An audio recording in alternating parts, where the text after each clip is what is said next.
સમાચારની શરૂઆત કરીએ વરસાદની આગાહીથી। તો આગામી 5 દિવસ રાજ્યમાં વરસાદની આગાહી કરવામાં આવી છે। આગામી 3 દિવસ એવા હશે કે જ્યારે રાજ્યમાં ભારે વરસાદની આશંકા છે સેવવામાં આવી છે। અરવલ્લી અને મહીસાગરમાં પડી શકે છે ભારે વરસાદ। 23 ઓગસ્ટે બનાસકાંઠા, દાહોદ અને પંચમહાલમાં ભારે વરસાદની આગાહી। ત્રીજા દિવસે બનાસકાંઠા, સાબરકાંઠા અને પાટણમાં પણ વરસાદ રહેશે। સૌરાષ્ટ્ર અને કચ્છમાં પણ પડી શકે છે ભારે વરસાદ। દક્ષિણ ગુજરાતમાં રહેશે સામાન્ય વરસાદ। 3 દિવસ માછીમારોને દરિયો ન ખેડવા પણ સૂચના અપાઈ છે।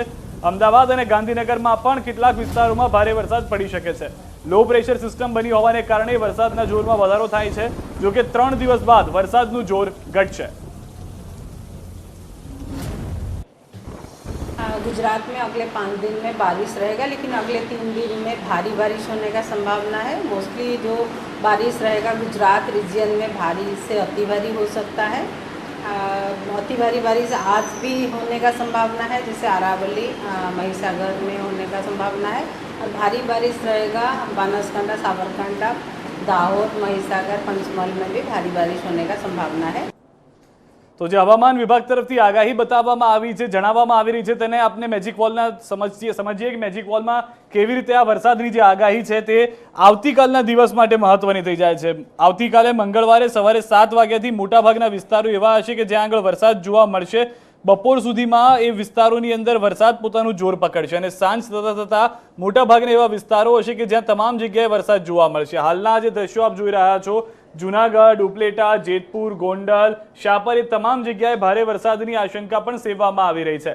આ એક ખાનગી એજન્સી હવામાન વિભાગની જે છે વિંડી, તેના તરફથી જણાવવામાં આવી રહ્યું છે કે મોટાભાગના એવા વિસ્તારો છે કે જ્યાં વરસાદ હશે। હવે જે હવામાન વિભાગ તરફથી આગાહી કરવામાં આવી છે, યલો એલર્ટ આપવામાં આવ્યું છે, તે પણ આપને જણાવી દઈએ। આવતીકાલના દિવસ માટે સમગ્ર ગુજરાતમાં યલો એલર્ટ આપવામાં આવ્યું છે। આજે આપ જોઈ રહ્યા છો આખું ગુજરાત યલો એલર્ટ પર છે।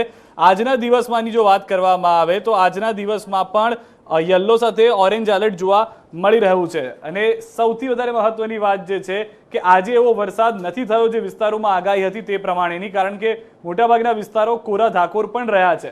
23 ઓગસ્ટ એટલે કે આવતીકાલના દિવસે 3 થી 4 જિલ્લાઓ એવા છે કે જ્યાં આગળ ઓરેન્જ એલર્ટ છે। આ જે દ્રશ્યોમાં આપ જોઈ રહ્યા છો કે 3 થી 4 જિલ્લાઓ એવા છે કે જ્યાં આગળ એલર્ટ છે। બનાસકાંઠા એક મહત્વનો જિલ્લો માનવામાં આવે છે કે જ્યાં પણ આ એલર્ટ આપવામાં આવ્યું છે। બનાસકાંઠા બાદ પાટણમાં પણ એલર્ટ આપવામાં આવ્યું છે।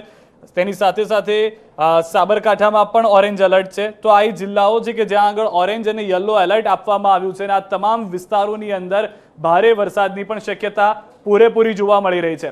બીજી તરફ વાત કરીએ ગુજરાતની જીવાદોરી સમાન નર્મદા સરોવરની, તો સરદાર સરોવર ડેમની સપાટીમાં પણ સતત વધારો થઈ રહ્યો છે। સરદાર સરોવર ડેમની સપાટીમાં હાલમાં જે આંકડો છે તે પ્રમાણે 23 દરવાજા 2.25 મીટર ખોલવામાં આવ્યા છે। નદીમાં કુલ 3,50,000 ક્યુસેક પાણી પણ છોડાયું છે। ઓમકારેશ્વર, ઇન્દિરાસાગર ડેમમાંથી પાણી છોડાતા આવક જોવા મળી રહી છે। રિવરબેડ પાવર હાઉસમાંથી પણ 6 યુનિટનું સંચાલન કરીને 45,000 ક્યુસેક પાણી નદીમાં છોડાશે। આમ નદીમાં કુલ 3,95,000 ક્યુસેક પાણી છોડવામાં આવશે। તો નર્મદામાં જે જીવાદોરી સમાન પાણીનો જે સમાવેશ છે તે થઈ રહ્યો છે વધુ પ્રમાણમાં અને આવનાર સમયમાં પણ ગુજરાતમાં હવે પાણીની કમી ન રહે તે સ્પષ્ટ છે। જ્યારે આવતું વર્ષ ચોમાસાનું હશે ત્યારે ઉનાળાની અંદર પણ વાંધો નહીં આવે પાણીનો તેવી શક્યતા પણ સેવવામાં આવી રહી છે। આ તમામની વચ્ચે એ પણ જે જાણકારી મળી રહી છે કે ડેમની સપાટી જે છે તેમાં ઉત્તરોત્તર વધારો થઈ રહ્યો છે। 3,50,000 ક્યુસેક પાણી છોડવામાં આવ્યું છે।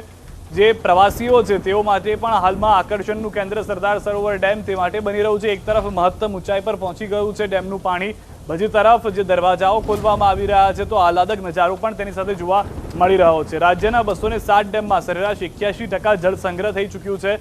આ સિઝનમાં ગુજરાતના 55 ડેમ એવા છે કે જે ઓવરફ્લો પણ થઈ ગયા છે। તો આ વધુ એક મહત્વના સમાચાર કે સરદાર સરોવર નર્મદા ડેમમાં 91% જળ સંગ્રહ થયું છે। હવે જો 9% જે બાકીનો લેવલ છે એ ડેન્જર લેવલ માનવામાં આવે છે।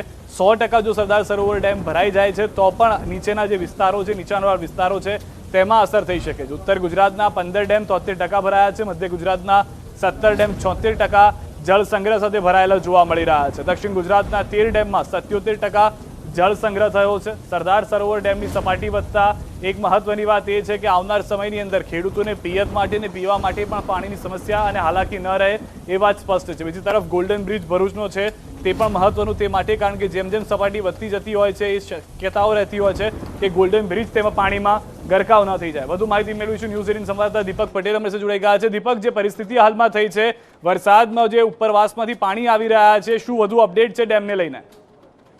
બિલકુલ સીધે વાત કરીએ તો જે પ્રદેશમાં કારણે જે આવે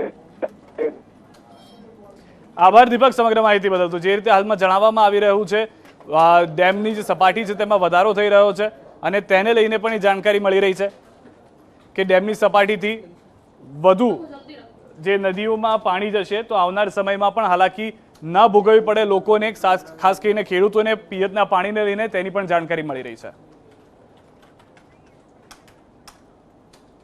વડોદરા સુરત પ્રમાણે બ્રેક 2 લાઈન